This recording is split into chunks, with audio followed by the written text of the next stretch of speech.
Hello students, Meenakshi Sinha is here from Keeping in Touch with Maths and Meenakshi Sinha.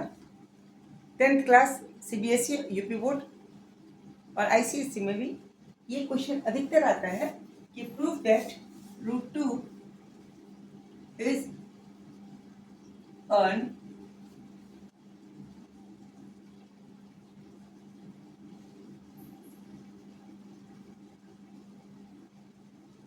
Irrational number है। ये हमें prove करने के लिए कई बार आता है। इसको प्रूव करने के लिए what we have to do, हम उल्टा चलते हैं। हमने लेट सपोज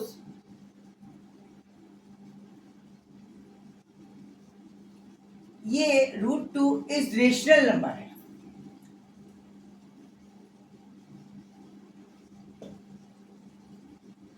ये मान लिया, suppose √2 is the rational number. Rational number means Hindi में कहते हैं परिमेय संख्या। इट मीन्स इसको हम p अपॉन q के रूप में हमने प्रेजेंट किया, where q is not equal to 0. This number can be represented in this way, where q is not equal to 0. ठीक है, तो ये सब नंबर माइनस प्लस कुछ भी हो सकते हैं, ठीक है ना। अब इसमें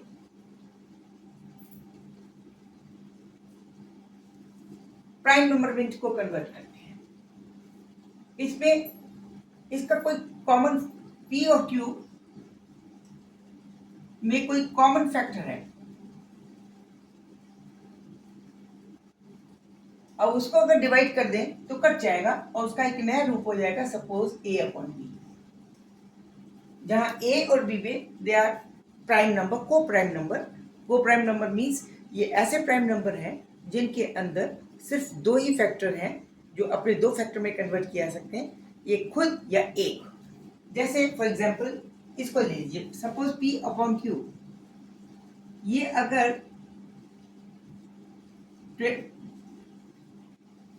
42 अपॉन 20 आता है तो इसको हम एक कॉमन फैक्टर इसके अंदर है दो, इसको 21 इंटू 2 लिख सकते हैं, इसको 10 इंटू 2 लिख सकते हैं, ये 2 कट जाएगा। अब ये जो 21 बना और 10, इसमें 21 के भी टुकड़े हो सकते हैं, ये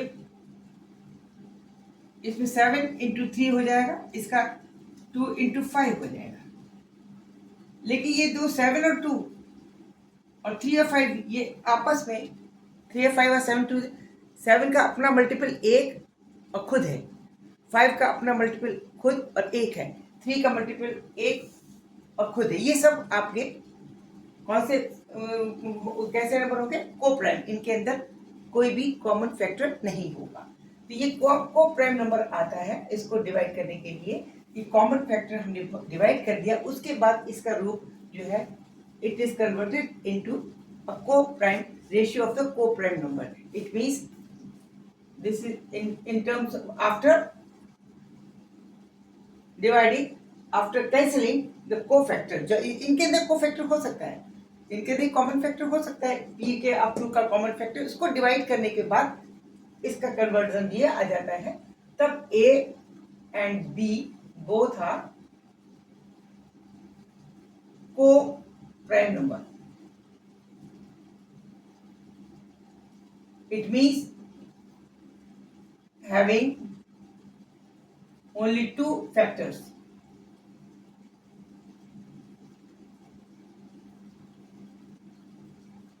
One and a. b के कितने हैं? 1 and b बस। b के ये दो कॉमन है, ये इसमें कॉमन फैक्टर ओनली 1 है, ठीक है। इस तरह का। अब देखिए इसके बाद क्या है, √2 is equal to a upon b आ गया। Now squaring on both this side we will say that 2 times b square is equal to a square. It means b square is equal to a square by 2। a square by 2 means 2 is the prime number, 2 is the prime number, a divisible हो रहा by 2. As per the theory, if any number prime number divide this any number, then square, then a will also be if a square is divisible by 2, it means कि a will also be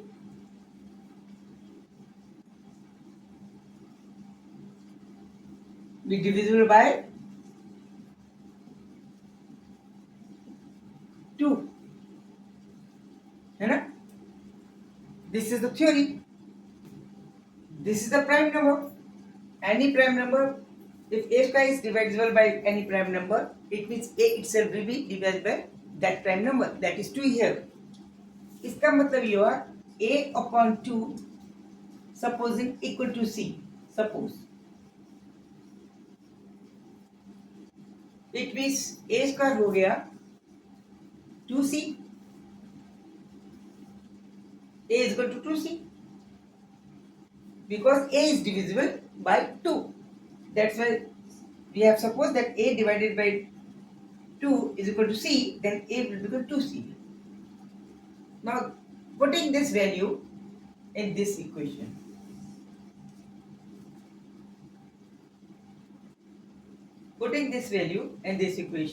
we can say that 2 times b square is equal to a square. It means 4ac.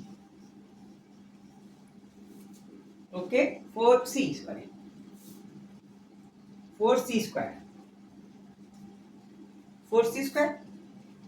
It means b square is equal to 2c square.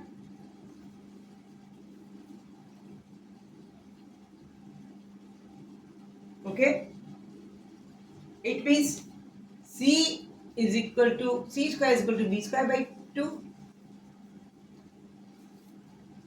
Okay, it means b can also be divided by 2 because this is the prime number. When it is divided by b square is divisible by 2, it means b will also be divisible by 2. दो चीजें पता चल गई.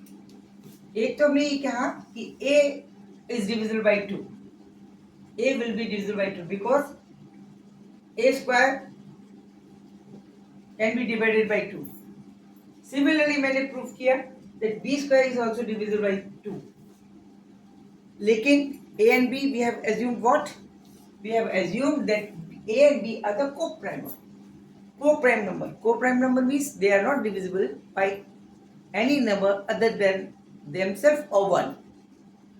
So this is very contradictory as per our assumption.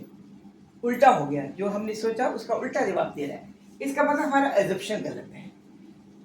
यानी हमने assumption क्या माना था? हमने assume ये किया था कि ये रेशनल नंबर है, यानी ये रेशनल नंबर का assumption wrong हो गया. It means it is irrational.